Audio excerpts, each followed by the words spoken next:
About 8 years ago, we decided that the National Hispanic Media Coalition had to be in Washington, D.C., because there were many telecommunication issues that were coming down the pike and was not a Latino voice. And so we sent someone out there, and then we hired an attorney. And since that time, we have been deeply, deeply involved in telecommunications and all of the issues of the day. First and foremost, the one that we're going to pay a lot of attention to today, net neutrality, okay? Now, we went down there and we didn't know what to expect, who the commissioners were or whatever. But we quickly found our champions. And among our champions was Commissioner Clyburn. Yes. She has been unfailing in her support for people of color, for people everywhere, color or not, that need a break in terms of just rates for our internet, everything that we want to do on the internet. So let me tell you a little bit about her.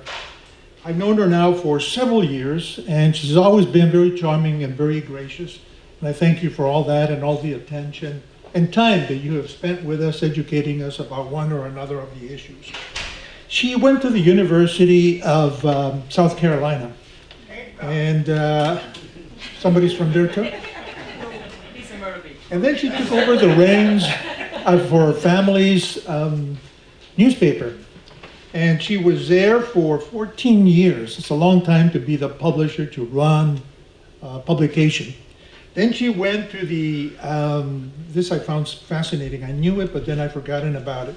She went to the FCC of South California, and she was there for 11 years. That's a lot of knowing of regulations, a lot of knowing of the political part of what this means. And as you all know, you're all very versed on this. This is a very political type of situation because you have people that are for something and people that are against. So there's constant fight at all times. Then she was nominated to be at the FCC. Our president, Obama, nominated her. She was confirmed by the Senate, and here she is. She is in her second term, and she has dealt with many of the issues that we hold dear. To me, one of the biggest ones is Lifeline, as you well know. Another one is net neutrality. We finally won net neutrality. You all remember that, right? Yeah. That was a big one. And now it's under attack.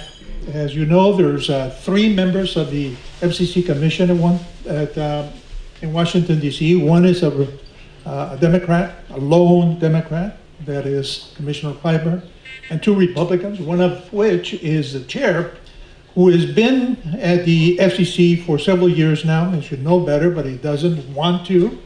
And so he is dismantling as quickly as he can net neutrality, Lifeline, and everything that has to do with that. So she is here to hear from all of us as to what the internet means to us. And I hope that you will be very blunt, direct, and honest with her, because this is not something that we can do without. You know, the internet, net neutrality has given us the ability to afford to be connected at a reasonable price.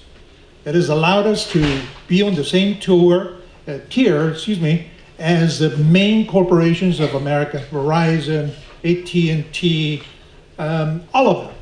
So one price for all of us, and that's great. Nobody has a slowdown in terms of speed because the FCC has made sure that that is the case. Without the internet, folks, we don't have the ability to put out applications for jobs. We don't have the ability for educational purposes as well. And look, we can't afford to not be connected. We're going to be left behind. All of us, whether you're people of color or whites that cannot afford these kinds of things. So we have to fight for it all over again. Now, it's an uphill battle. It's not going to be easy, but we have a champion. We have a champion, and I present her to you, and I ask you to give her the applause, a warm felt applause that we all feel for her. Thank you. Good evening, everyone. Good evening. So first, let me thank Alex Nogales, not only for that wonderful introduction and for his friendship, but for investing more than 3 decades defending and advancing employment and programming equity for Latino Americans in the communication space. Thank you so very much, and please give him an applause for that. Now, I rarely begin a message on a solemn note, but I feel the need to share with you this evening that a small part of me is a little down.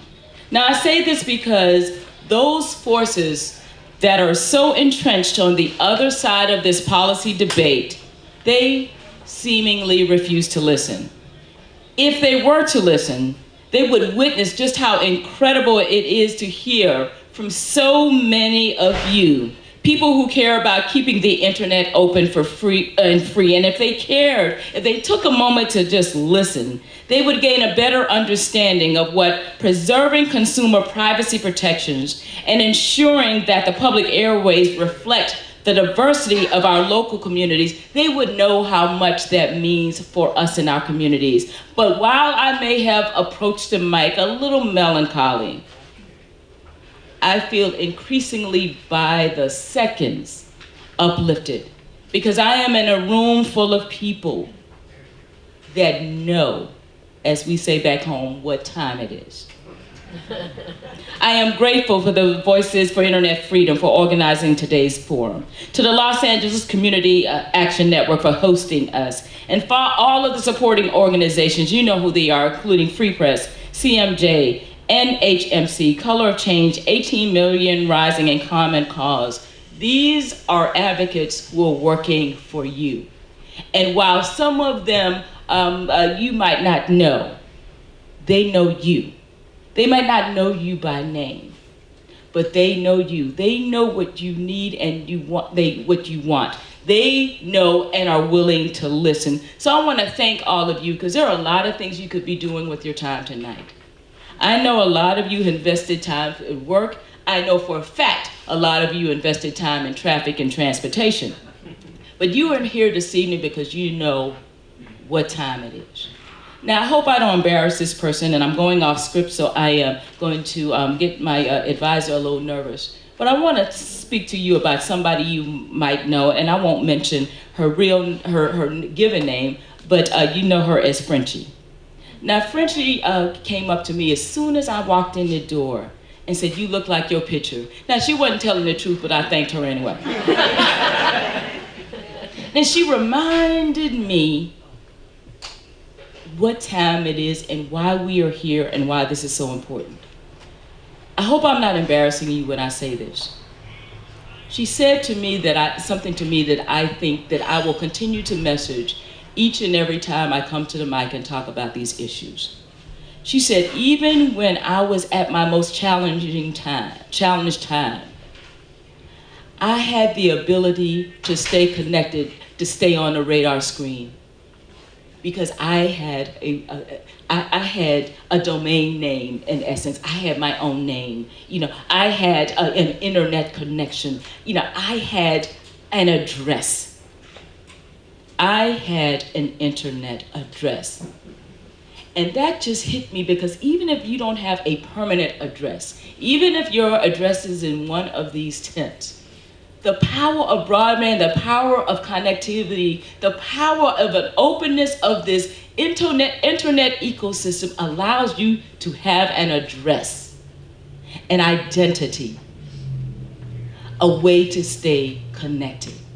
Now, I could read to you all of the things, and they're important, and we'll talk about it during the conversation. I could tell you what you already know, that the power of being connected enables you to find the job of your dreams, the opportunities of your dreams, the educational experiences and that you need to be uplifted.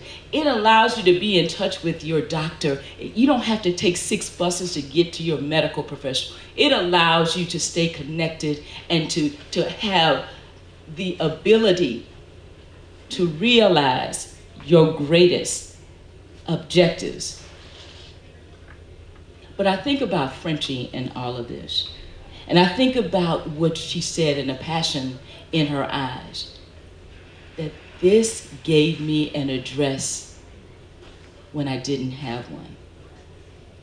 Now I could talk to you about 20% of Americans only having, one or maybe at best two choices for a broadband provider, and what that means in terms of cost and opportunities. It means higher costs and fewer opportunities. I could tell you about what has happened in Cleveland, Ohio, and what that means for us. What happened in the Cleveland area is that they found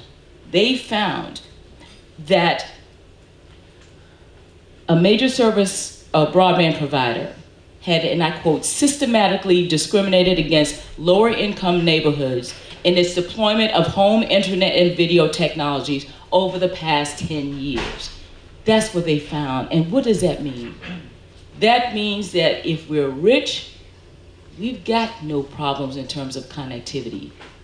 The infrastructure is going to be built in our communities. We don't have any real problems with terms of choice. And we definitely don't have a problem with connectivity. But if we're on the other side of the tracks, if we are on 6th Street, and I don't know all my streets here, so forgive me for that, but if we are in this community, the investments are not flowing here. That means the opportunities will not flow here. That means people like me have to stand up and speak for you and say, look, here on Skid Row, in Los Angeles, in communities large and small, rural and urban, poor and rich, we all deserve to be connected. And any one element that we ignore at the FCC, when it comes to affordability, when it comes to inmate calling, when it comes to any other means or platform that will allow you be connected, when it comes to the media space, when it comes to ensuring that the people you see in the movies and on the television, that they look, sound, talk, and have the same interests as you, all of those things are important. If we don't bring those issues to the fore, if we don't challenge, if you don't challenge people like me who have the opportunity, who have the means, who took an oath to make a difference, then shame on all of us. Because we will leave communities behind that need connectivity and broadband the most. Now, over 4 million people filed comments. They broke our website. It got broken again the other day, you might have heard. But they weighed in and they said, we want a free and open internet for all. Yeah. Now, in a week, you're going to hear about another path we might take. You're going to hear about an item that's being teed up at the FCC that will reverse course on all of this. Are you going to be silent? No. Are you going to be silent? No. So I say to you that no matter the politics, no matter what we tee up at the FCC, no matter what the challenges we have, no matter the fights, no matter what they say that we can't do or we shouldn't do or what direction we should go, you know what your communities need. You know the charge we are supposed to, the obligation we have to serve you. You know that your internet service provider should not favor one entity or one person over you. You know that a free, open, robust, and fair internet is going to empower, enable our communities. You know that. I know that. All of us at the FCC know that. But in order to do that, in order to make sure that that happens, it's going to take you. Your voice has to be heard. No matter how difficult it gets, no matter how the vote falls on next week and the next week and the next, you cannot allow that to be the final answer. You give the final answer. You have the final say-so. And a free and open internet is the final answer. And if you believe in that, let's have a conversation about that. If you believe in that, then you need to go to fcc.gov, dial that 888 number, call us and let us know. Because one thing I do know, in a sea of uncertainty, one thing I do know, if you do not speak up, if your voices are not heard, then the people who have another plan will fulfill that plan. That's certain. We might not be certain about what's going to happen in terms of decisions, but we will be certain what will happen if you do not act or speak up. So allow this to be yet another reminder of the power of one voice, two voices, or 100 voices in this room. You've got the wherewithal, I know, the opportunity, I trust, and I know the capacity to make a difference. You make a difference, make your voices be heard, and I guarantee you that this partner will be right there in the trenches on Skid Row or whatever row we need to make a difference. Thank you very much.